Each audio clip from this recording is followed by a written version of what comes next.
Además de la clasificación de átomos y sus propiedades, existe un principio llamado el principio de Lewis que establece que los átomos están siempre buscando estabilidad. Para encontrar dicha estabilidad deben de tener 8 electrones en su último nivel energético. Existen excepciones a esta regla, por ejemplo, el hidrógeno, que solo requiere 2 electrones en su último nivel para encontrar estabilidad. A los electrones que se encuentran en este último nivel energético se les llaman electrones de valencia y son de gran importancia ya que son los electrones que participan en las reacciones químicas, como por ejemplo para formar enlaces. Un enlace es la unión o atracción que existe entre dos átomos distintos y se forman por la necesidad que tienen de encontrar estabilidad y cumplir con el principio de Lewis. Existen 3 tipos de enlaces. 1. Enlaces iónicos. 2. Enlaces covalentes. 3. Enlaces metálicos. Por lo general, el tipo de enlace se debe a la diferencia en electronegatividad de los átomos que participan en él. La electronegatividad es la capacidad de un átomo para atraer electrones y así formar un enlace químico en una molécula. Para determinar la electronegatividad es común utilizar la escala de Pauling, que clasifica los elementos del 0 al 4. El francio, con una electronegatividad de 0.7, es el elemento con menos fuerza de atracción, y el flúor, el elemento con más fuerza de atracción, con un valor de electronegatividad de 4. 1. En un enlace iónico existe transferencia de electrones de un átomo a otro. Esto forma una unión fuerte, debido a que se generan fuerzas electrostáticas que mantienen dicha unión. La diferencia en electronegatividad en estos enlaces es por lo general mayor a 1.7. 2. El enlace covalente es creado cuando dos átomos comparten pares de electrones para encontrar estabilidad. Para que se dé un enlace covalente, debe de existir una diferencia menor a 1.7 en la electronegatividad de los átomos que lo conforman. Los enlaces covalentes se subdividen en 3 tipos. 1. Enlaces covalentes polares. 2. Enlaces covalentes no polares. 3. Enlaces covalentes coordinados. 3. El enlace metálico une a los átomos de manera muy compacta, formando una red de átomos de metal. En este tipo de enlace, los electrones brincan de un átomo a otro. Repasemos los contenidos de la lección 4. Revisamos el principio de la regla del octeto de Lewis, que establece la búsqueda de estabilidad de los átomos, lo cual nos llevó a explorar los distintos tipos de enlace que se forman para alcanzar esta estabilidad. Estos tipos son los enlaces iónicos, que se caracterizan por tener una electronegatividad mayor a 1.7, los enlaces covalentes, que se caracterizan por tener una electronegatividad menor a 1.7 y se dividen en polares, no polares y coordinados, y por último los enlaces metálicos, que se caracterizan por unir los átomos de manera muy compacta formando una red de átomos de metal. Muy bien, bueno, entonces este es el primer video de repaso. Entonces este es muy importante, sobre todo tener en cuenta el tipo de enlace. Entonces saber que los iónicos, los covalentes, los metálicos se fundan.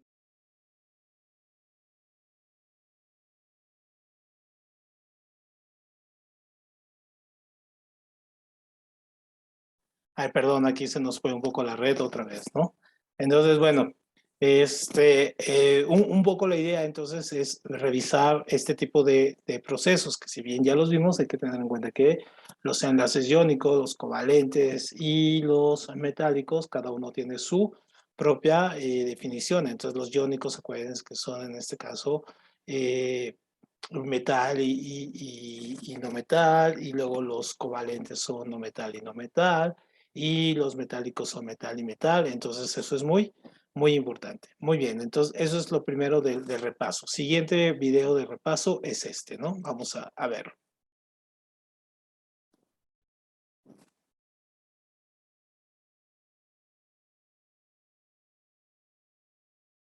¿No sube? ¿Qué pasa aquí?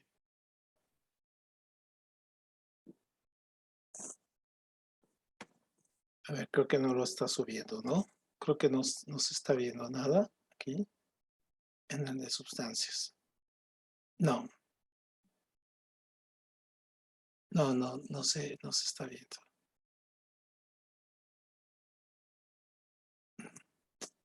¿Qué más? Perfecto. Bueno, no lo estamos viendo. Muy bien, bueno, entonces vemos el otro de la tabla periódica y luego ya pasamos a nuestra presentación y ahorita revisamos porque estos no están subiendo. Química. Lección 3. Tabla periódica. Contenido: clasificación de los elementos y propiedades periódicas.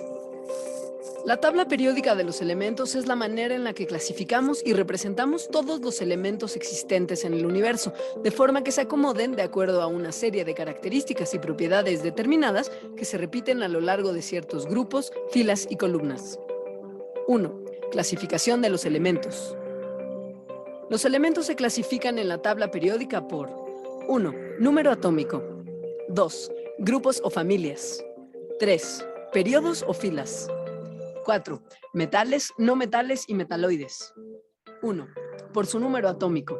La principal clasificación de los elementos depende de su número atómico y de su acomodo en la tabla periódica. Es por esto que el hidrógeno, que contiene el número atómico 1, se encuentra al inicio de la tabla.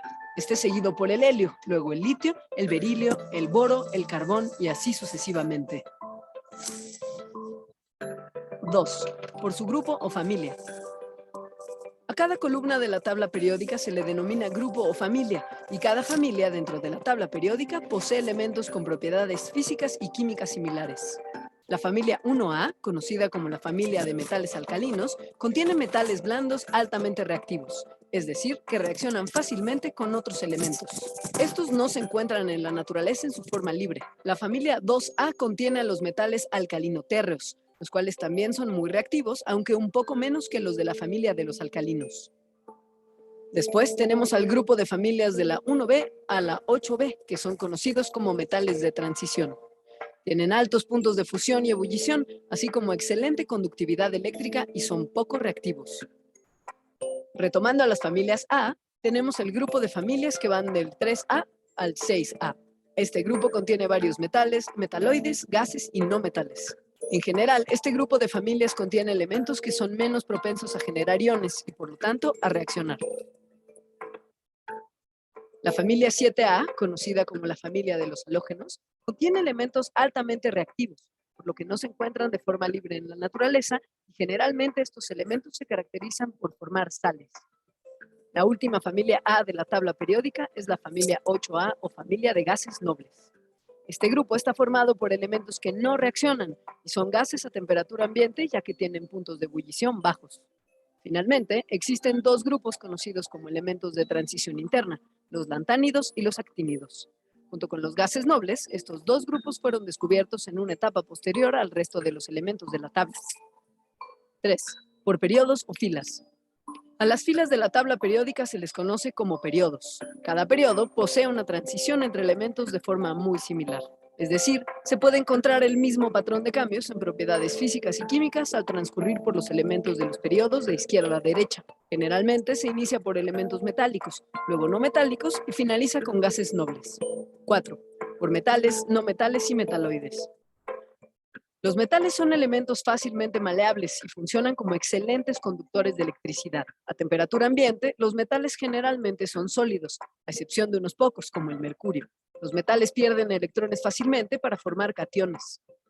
Los no metales son poco maleables y no conducen la electricidad fácilmente. Se encuentran en forma de gases, líquidos y sólidos.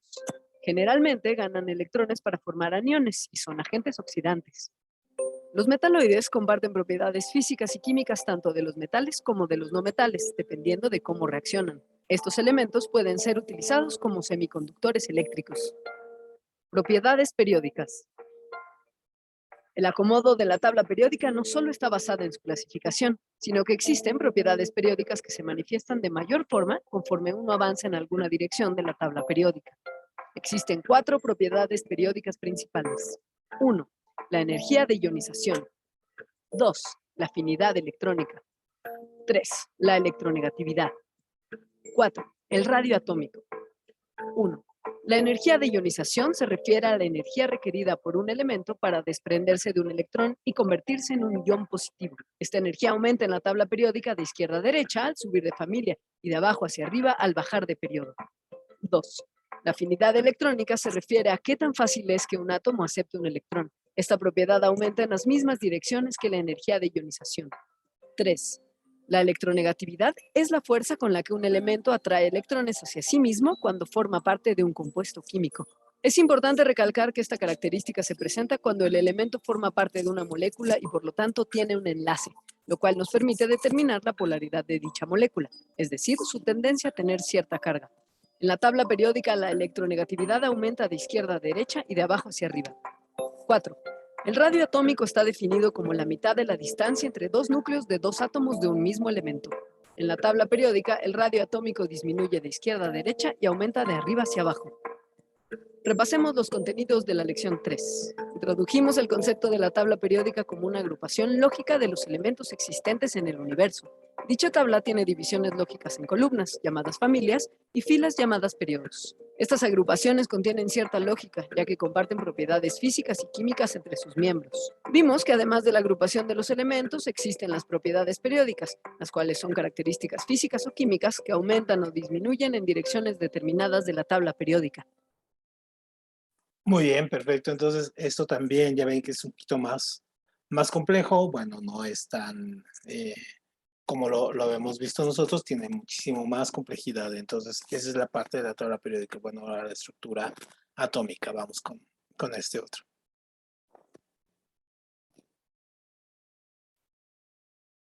Química.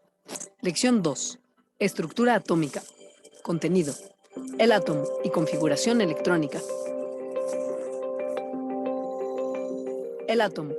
Un átomo es la unidad más pequeña que constituye la materia, sin perder las propiedades de un elemento químico. El término átomo significa indivisible. Los átomos están formados por partículas subatómicas. Las tres principales son: 1. El protón.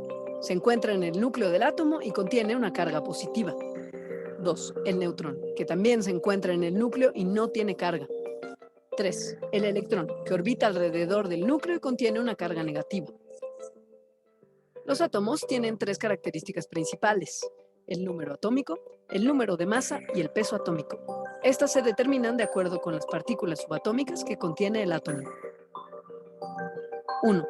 El número atómico se refiere al número de protones que contiene un átomo en su núcleo. Esta característica diferencia a unos elementos del otro. Por ejemplo, un átomo de oxígeno tiene 8 protones en su núcleo, por lo tanto, su número atómico es 8.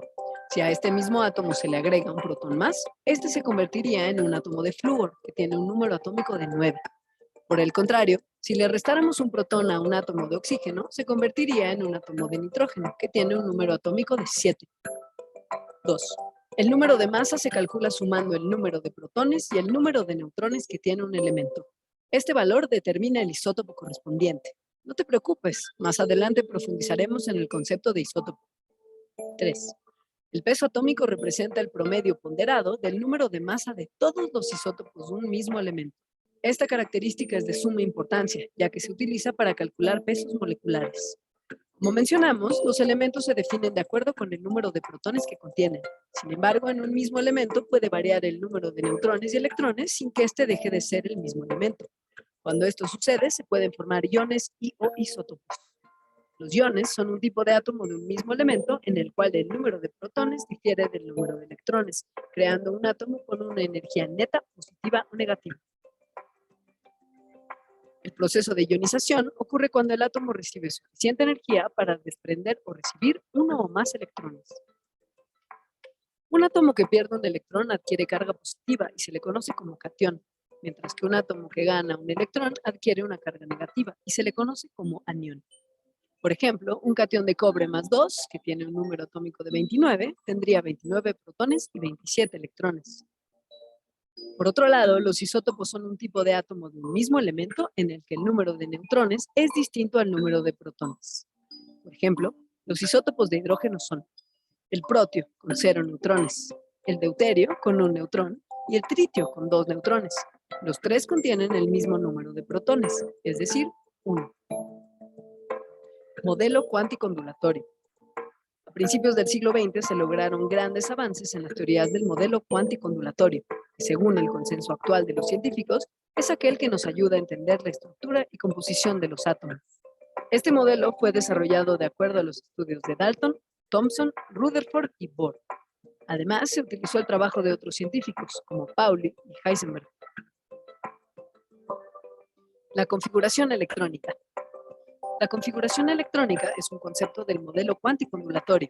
Este se refiere a la forma en la cual los electrones de un átomo se acomodan en los distintos niveles energéticos.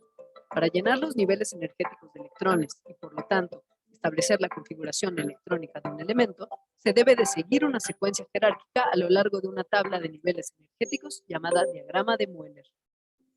En este modelo se acomoda la energía atómica de la siguiente manera. Existen 7 niveles energéticos representados por números y 4 subniveles energéticos representados por las letras S, P, D y F. Cada subnivel se puede llenar de un número específico de electrones. En el subnivel S caben 2 electrones, en el P caben 6 electrones, en el D caben 10 electrones y en el F caben 14. Por ejemplo, el cobre tiene un número atómico de 29. Si seguimos el diagrama de las diagonales, vemos que los niveles 1s2, 2s2, 2p6, 3s2, 3p6 y 4s2 se llenan completamente y sobran 9 electrones que irán en el siguiente nivel 3d9. De esta manera, la configuración queda así: 1s2, 2s2, 2p6, 3s2, 3p6, 4s2 y 3d9. Para confirmar que la configuración es la correcta, sumamos cada uno de los superíndices y el resultado debe de ser 29, es decir, 29 electrones repartidos en sus niveles energéticos, que corresponde al número atómico del cobre. Repasemos los contenidos de la lección 2. Vimos que un átomo es la unidad más pequeña que constituye la materia sin perder las propiedades de un elemento químico. Hablamos de las 3 partículas subatómicas más importantes: el protón con carga positiva, el electrón con carga negativa y el neutrón con carga neutra. Mencionamos los conceptos de número atómico, de número de masa y de peso atómico. El número atómico es el número de protones que posee un elemento. El número de masa es la suma de protones y neutrones y el peso atómico es el promedio ponderado de los números de masa de un mismo elemento. Aprendimos acerca de los isótopos e iones. Son tipos de átomos de un mismo elemento que varían en el número de neutrones y o de electrones. Por último, revisamos las formas en las que se representa un átomo por medio de modelos y configuraciones electrónicas según la forma en la que se distribuyen los electrones en los distintos niveles de energía. Muy bien. ¿Alguna duda con este punto, con la estructura atómica? Luis, Emma, Alondra. Creo que el video es bastante claro y de hecho los pueden estar viendo bastante, ¿no? Porque sí es muy bueno estas explicaciones. Muy bien, vamos con el otro, ¿no? Ahora sí, creo que ya funciona aquí el de sustancia. Déjenme nada más hacer esto. Un segundo.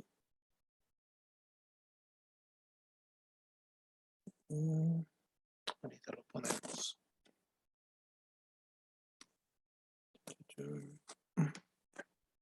Ahí está. Ahora sí.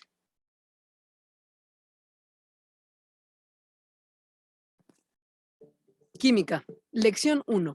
Sustancias. Contenido: sustancias puras y mezclas. Sustancia es una especie de materia que está formada por una composición bien definida de una o varias unidades. Las sustancias se dividen en sustancias puras y mezclas. Una sustancia pura es un tipo de materia con composición constante y con características que la diferencian de otras sustancias. Existen 2 tipos de sustancias puras: elementos y compuestos. Los elementos son las unidades más pequeñas con características en común en las que se puede descomponer una sustancia por medio de métodos químicos. Son la forma básica en la que encontramos las sustancias en la naturaleza y se componen de átomos idénticos. Solo debemos entender que un átomo es la partícula más pequeña en la que un elemento puede ser dividido sin perder sus propiedades químicas. Algunos ejemplos de elementos químicos son el oxígeno, el oro, la plata y el carbono. Los compuestos son sustancias formadas por la unión de 2 o más átomos. Estos pueden ser de 1, 2 o más elementos. Al formarse, los compuestos obtienen nuevas características químicas que son distintas a las de los átomos que los formaron y solo pueden descomponerse en sustancias más pequeñas a través de procesos químicos. Algunos ejemplos son el agua, la sal y el alcohol etílico. A diferencia de las sustancias puras, una mezcla está formada por 2 o más sustancias y mantiene las propiedades de cada una de ellas por separado. Las mezclas están formadas por un disolvente y un soluto. El disolvente es la sustancia que se encuentra en mayor cantidad, mientras que el soluto se encuentra en menor cantidad. No están unidos químicamente, por lo tanto, pueden ser separados por medio de procesos físicos. Las mezclas se clasifican por 1. La visibilidad de sus componentes. 2. El tamaño de las partículas del soluto. 3. La cantidad de soluto disuelto. Visibilidad de sus componentes. Por su visibilidad, las mezclas se dividen en heterogéneas y homogéneas. En las mezclas heterogéneas se pueden distinguir a simple vista los componentes. Por ejemplo, si juntamos agua y aceite, hablamos de una mezcla heterogénea. En las mezclas homogéneas es imposible distinguir los componentes. Por ejemplo, en la cerveza es imposible distinguir el agua del alcohol de la cebada. Por el tamaño de partículas de soluto. Se clasifican en 1. Soluciones. 2. Coloides. 3. Suspensiones. En las soluciones es imposible distinguir al soluto del disolvente y se caracterizan por tener partículas de soluto con un tamaño menor a 1 nanómetro. Además, estas partículas no sedimentan, es decir, se mueven constantemente. Algunos ejemplos son una bebida gaseosa y el aire que respiramos. Los coloides son un punto intermedio entre las soluciones y las suspensiones, ya que el tamaño de las partículas de su soluto se encuentra entre 1 y 100 nanómetros. Las partículas de los coloides no sedimentan, pero generan un efecto peculiar de dispersión de luz llamado el efecto Tyndall. Ejemplos de coloides son la espuma de afeitar, la niebla o los aerosoles. Las suspensiones son aquellas que contienen partículas mayores a 100 nanómetros y por lo general las puedes ver. El soluto se encuentra suspendido dentro del disolvente. Si se dejan en reposo, el soluto se separa del disolvente y se va al fondo. Un ejemplo son las pinturas vinílicas. Por la cantidad de soluto disuelto, se dividen en 1. Diluidas. 2. Concentradas. 3. Saturadas. 4. Sobresaturadas. Las mezclas diluidas presentan pocas características del soluto y muchas del disolvente. Esto implica que la concentración del soluto es baja. Las mezclas concentradas presentan altas características del soluto, por lo que se puede decir que tienen una concentración de soluto mediana o alta. Las mezclas saturadas contienen la máxima cantidad de soluto que se puede disolver en el disolvente a temperatura y presión ambientales. Es decir, el soluto se encuentra en la cantidad límite en la cual no es distinguible. Las mezclas sobresaturadas contienen más soluto que en las saturadas, y este solo se puede llegar a disolver si se aumenta la temperatura o la presión de la mezcla. Repasemos los contenidos de la lección 1. Existen dos tipos de sustancias, las sustancias puras, que se dividen en elementos y compuestos, y las mezclas. Las sustancias puras son de composición constante y contienen características diferenciales, mientras que las mezclas se componen de dos o más sustancias puras. A su vez, las mezclas pueden clasificarse de tres distintas formas: por la visibilidad de sus componentes en homogéneas o heterogéneas, por el tamaño de sus partículas en soluciones, coloides y suspensiones, y por la cantidad de soluto disuelto en diluidas, concentradas, saturadas y sobresaturadas. Muy bien, perfecto. ¿Alguna duda con esto, Luis, Alondra, Emma? ¿No tienen problema con estos puntos? No, De mi parte, no. ¿no? Muy bien. ¿Cómo ves estos videos de repaso, Luis? Si sirven, si los ves que tienen buena explicación o qué te están pareciendo. Están muy cortos y te simplifican muy bien la información. La verdad, capté varias referencias que ya tenía anotadas, muy Ajá. buenas, y ya las completé muy bien. Claro, de hecho para eso sirve, ¿no? Para ir repasando, viéndolo y después quizá profundizar un poco más, pero de entrada son bastante didácticos, ¿no? En este sentido. Muy bien, vamos a ver de los ciclos y la contaminación, que también es un tema del examen. Vamos a ver este.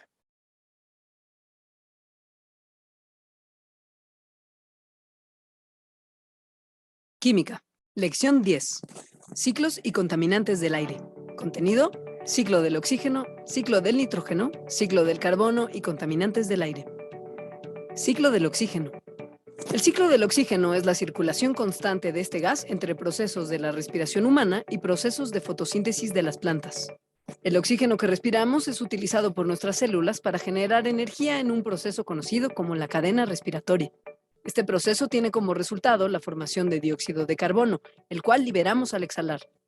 El dióxido de carbono liberado, que contiene oxígeno como parte de su molécula, es captado por las plantas y es utilizado junto con la energía del sol para generar glucosa en un proceso conocido como la fotosíntesis. El producto de residuo que se genera en la fotosíntesis es oxígeno, completando así el ciclo. Ciclo del nitrógeno. El nitrógeno es un componente fundamental de las proteínas. Para poder ser captado y utilizado por los seres vivos, debe pasar por un ciclo que conocemos como el ciclo del nitrógeno. Este ciclo se da principalmente entre el suelo, los seres vivos y la atmósfera. El ciclo comienza en la atmósfera cuando la energía de los rayos solares hace que se combinen oxígeno y nitrógeno libres para formar nitratos y nitritos. Estos son desplazados a la superficie terrestre por medio de la lluvia, donde algunas bacterias pueden utilizarlos para producir amoníaco. El amoníaco, los nitritos y los nitratos son absorbidos por las raíces de las plantas e incorporados a sus tejidos. Los organismos herbívoros se alimentan de dichas plantas y los carnívoros de los herbívoros, permitiendo así que el nitrógeno sea captado por todos los organismos de la cadena alimenticia. Los seres vivos de esta cadena se deshacen del nitrógeno como producto metabólico en la urea, o al morir son descompuestos por microorganismos. Estos organismos descomponedores producen amoníaco, el cual vuelve a convertirse en nitratos y nitritos a través de bacterias. Y finalmente, un último grupo de bacterias transforma los nitratos y nitritos en nitrógeno libre. Este nitrógeno libre es liberado a la atmósfera, completando así el ciclo. Ciclo del carbono. El ciclo del carbono se da en forma paralela con el ciclo del oxígeno entre las plantas y los animales. El ciclo comienza junto con la fotosíntesis, en donde las plantas utilizan el dióxido de carbono del aire para formar glucosa, que a su vez pasa a formar parte de los tejidos de las plantas. El carbono que forma parte de estos tejidos pasa hacia los herbívoros y los carnívoros por medio de la cadena alimenticia. Estos organismos generan nuevamente dióxido de carbono como producto de sus procesos metabólicos. El dióxido de carbono es liberado a la atmósfera para así completar el ciclo. Contaminantes del aire. Dentro de los principales contaminantes del aire tenemos al monóxido de carbono, el plomo, los hidrocarburos no metálicos, el dióxido de azufre y el dióxido de carbono. Las principales fuentes generadoras de estos contaminantes son las emisiones de los vehículos de motor, las plantas industriales y los procesos de combustión. Dentro del impacto ambiental que tienen estos contaminantes, podemos identificar dos fenómenos principales: la inversión térmica y la lluvia ácida. La inversión térmica es una alteración en la temperatura normal de la atmósfera que puede tener efectos climáticos impredecibles. La lluvia ácida es una alteración en el nivel de pH del agua por debajo de 5.65, que se da debido a la presencia de agentes contaminantes en la atmósfera. Repasemos los contenidos de la lección 10. Revisamos los ciclos del oxígeno, nitrógeno y carbono. Primero vimos que el ciclo del oxígeno se da entre los procesos de fotosíntesis y de respiración. Luego aprendimos que el ciclo del nitrógeno se da entre la atmósfera, las bacterias de la superficie terrestre y el resto de los seres vivos. También vimos que el ciclo del carbono se da entre la fotosíntesis y los procesos metabólicos de los seres vivos. Al final de la lección estudiamos las fuentes contaminantes del aire, así como los efectos que tienen en la atmósfera, como la lluvia ácida y la inversión térmica. Muy bien, bueno, este es la parte del aire y este también de los alimentos, que lo habíamos visto en biología, vamos a repasarlo. Química. Lección 11. Los alimentos. Contenido: carbohidratos, lípidos, proteínas, vitaminas y minerales.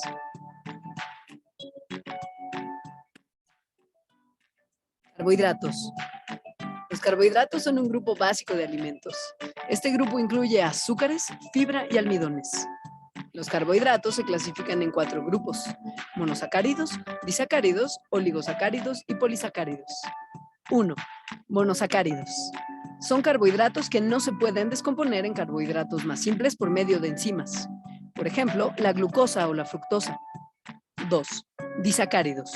Están formados por la unión de 2 monosacáridos.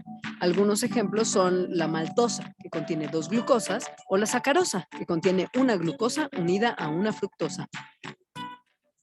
3. Oligosacáridos. Están formados por la unión de 2 a 10 monosacáridos. 4. Polisacáridos. Están formados por más de 10 monosacáridos. La principal función de los carbohidratos es proveer energía a los seres vivos. Casi un 60% de la energía diaria proviene de ellos. Algunos ejemplos de alimentos que contienen carbohidratos son la papa, las frutas y los dulces. Lípidos. Los lípidos o grasas se dividen en dos grandes grupos, saponificables y no saponificables. Saponificables. Dentro de los lípidos saponificables tenemos a los triglicéridos, que son los lípidos más comunes. Se les llama así ya que están formados por un glicerol unido a 3 moléculas de ácidos grasos. No saponificables. Dentro de los no saponificables se encuentran los esteroides. La molécula más conocida dentro de los esteroides es el colesterol. La función principal de los lípidos es la de almacenar energía. Esto quiere decir que en condiciones en las que exista un nivel bajo de carbohidratos en el cuerpo, los lípidos serán utilizados para obtener energía por medio de su oxidación. Algunos ejemplos de alimentos que contienen lípidos son los aceites, los lácteos y las nueces. Proteínas. Son moléculas de alto peso que desempeñan distintas funciones en el cuerpo humano dependiendo de su estructura. Están formadas por bloques de moléculas llamadas aminoácidos que se unen para formar cadenas largas. Cada aminoácido contiene un grupo amino en un extremo y un grupo carboxilo en el otro. El grupo amino de un aminoácido se une con el carboxilo de otro para formar enlaces llamados enlaces peptídicos, que se acumulan para formar las largas cadenas que constituyen una proteína. Existen 6 funciones principales de las proteínas: estructura, movimiento, inmunidad y defensa, hormonas, transporte y enzimas. 1. Estructura. Los huesos, las uñas y el pelo están formados por proteínas de soporte como el colágeno. 2. Movimiento. Los músculos contienen proteínas como la actina y la miosina, que permiten que se contraigan para generar movimientos. 3. Inmunidad y defensa. Los anticuerpos son proteínas que se encargan de marcar cuerpos ajenos para su posterior destrucción. 4. Hormonas. Muchas de las hormonas mensajeras del cuerpo son proteínas, por ejemplo, la insulina o la vasopresina. 5. Transporte. En la sangre existen proteínas como la hemoglobina que se encarga de transportar oxígeno a las distintas células del cuerpo. 6. Enzimas. En el cuerpo existen un sinfín de proteínas que se encargan de acelerar procesos fisiológicos.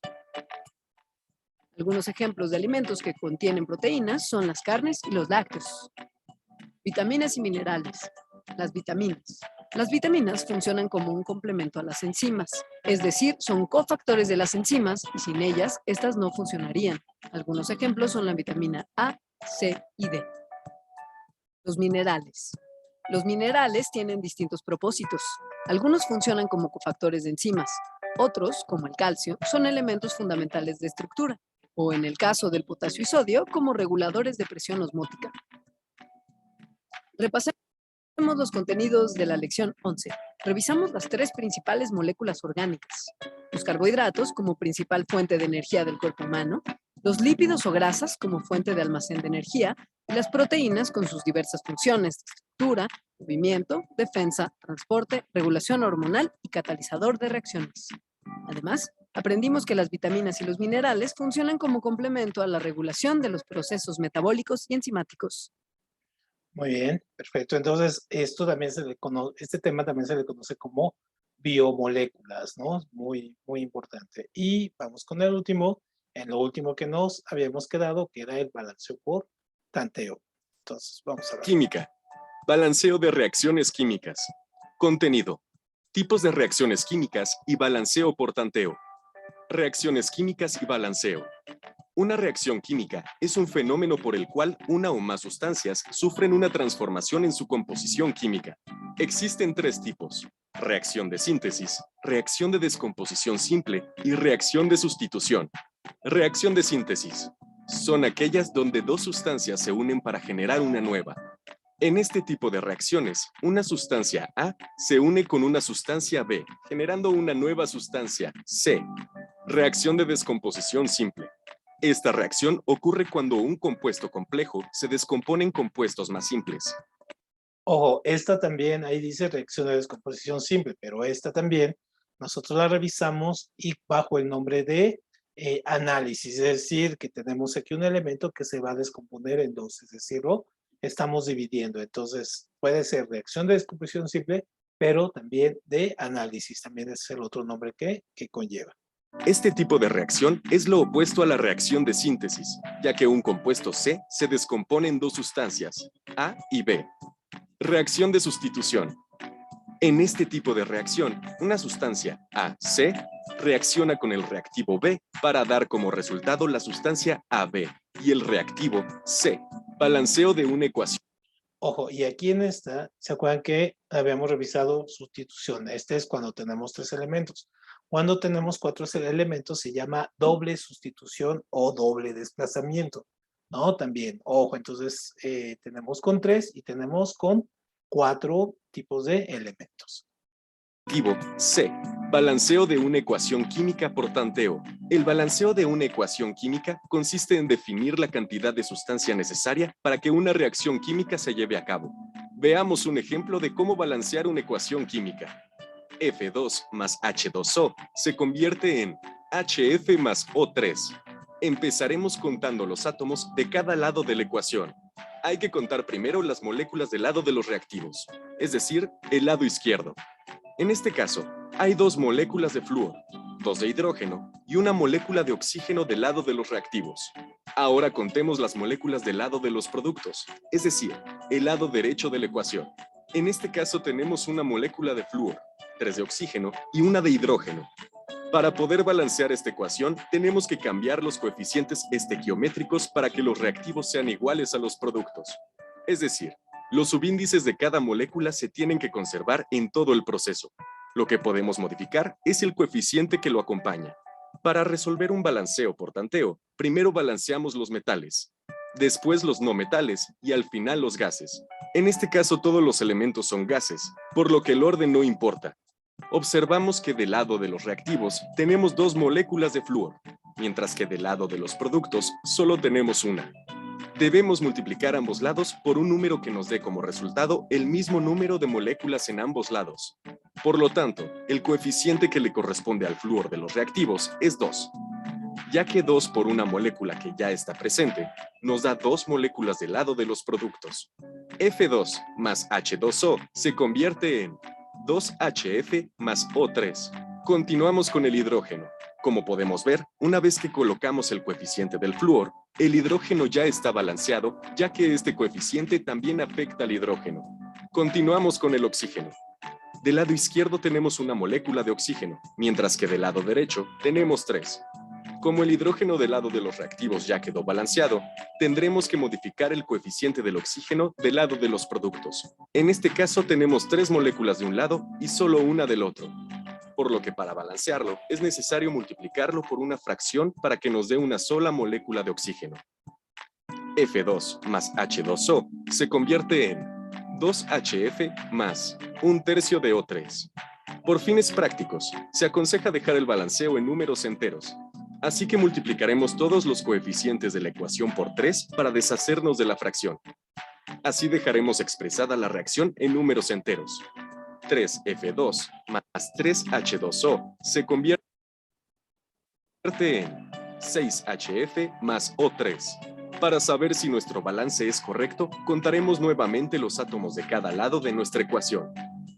6 moléculas de flúor, 3 moléculas de oxígeno y 6 moléculas de hidrógeno del lado de los reactivos. 6 moléculas de flúor, 3 moléculas de oxígeno, 6 moléculas de hidrógeno del lado de los productos. Ahora nuestra ecuación. Muy bien, a ver, ahí nos detenemos un poco. ¿Alguien detecta el error que hay ahí en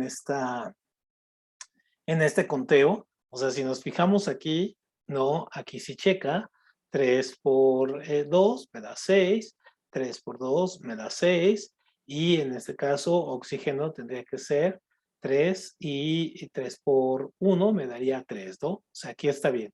Pero ¿qué pasa con este? Por ejemplo, Luis, Alondra, Emma, ¿cómo ven este? ¿Es correcto? Por ejemplo, para que quede balanceada, porque sería 3 por H, ¿no? Aquí sería 3, ¿no? Entonces, a ver, déjenme ver aquí el lápiz, ¿no? Si es por esta, entonces sería, en este caso, 3. Si 3 por F, entonces aquí sería 3. ¿Ah? Y acá también sería, en este caso, serían 3, ¿no? Y obviamente O3, ¿no? Aquí. Entonces, aquí si se fijan quedaría todavía desbalanceada, ¿no? Porque aquí es 6, aquí es 6. Entonces, este 6 no tendría que ver, sino más bien tendría que ser un un 6, ¿no? Para que fuera correcto y ahora sí, 6 por H sería 6 y 6 por F también sería 6, ¿no? Muy bien, si le captan ahí el error, Luis. Sí, Perfecto, muy bien. Sí, ahí se veía, ¿no? Muy bien. Perfecto, bueno, y bueno. La ecuación está balanceada. Recuerda que este tema requiere práctica y paciencia para poder dominarlo. Repasemos el contenido de esta lección. Existen 3 tipos fundamentales de reacciones químicas: reacción de síntesis, de descomposición simple y de sustitución. Para balancear por método de tanteo, tenemos que contar las moléculas que actúan del lado de los reactivos y del lado de los productos, modificar sus coeficientes estequiométricos hasta que tengan la misma proporción los reactivos y los productos. Recuerda que siempre puedes... Muy bien. Entonces ahí ya queda, ¿no? Entonces, bueno, con esto terminamos nuestro repaso. Entonces, para la próxima sesión vamos a empezar con química orgánica. Primero la vemos en presentación y luego ya hacemos el repaso con los videos, ¿no? Ahorita nos gana un poquito de tiempo. Tenemos que ver química orgánica, ácidos y base y concentración, en este caso molar, ¿no? Eso es lo que nos falta. Y pues nos tengan un buen fin de semana y nos vemos aquí el próximo lunes. El lunes igual a las 5, ¿no?